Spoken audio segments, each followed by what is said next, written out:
अस्सलामुअलैकुम नाज़रीन, आज मैं तुहाडे नाल बड़ी ज़रूरी गल करनी है। बिजली भी कोई नहीं तो जनाब असी अग बाल के बैठे हाँ, अग सेकदे पे तो बाहर मौसम तुहाडे सामने है, बड़ा ठंडा बहुत सख्त सर्दी जनाब, हर पासे जनाब चीज़ां सूड़ी हैं सर्दी तो कक्कर डह रहा है तो जनाब अल्लाह पाक ही है एक बारिश दे छड्डा है।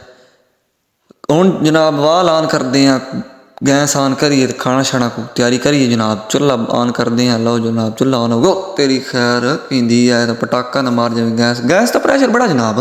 दूजा चूल्हा भी ऑन करो, इधर तो मैंने इतनी उम्मीद आ मैं तीली सट्टा ना, इस चूल्हे ने बम फेंक जाना। लो जनाब तीली ऑन करो, तीली ऑन होगी उत्ते सट्टी, ओहो हो ओहो।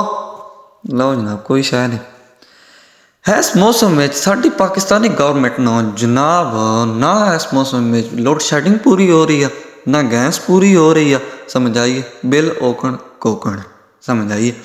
पर एक गल इस वक्त हौसला देंदी है, वो गल यही है मेरे पाकिस्तानियों आपने सबसे पहले घबराना नहीं है, ये समझ आइए।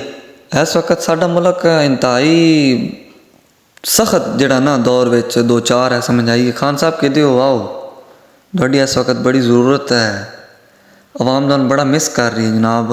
वो जो 3 साल तुहाडा हुकूमत का प्रोसीजर आई ना, मैं चाहना कि इस बारी तुसीं प्रोसेस अगर लै चलो, समझ आई। अल्लाह खैर करे।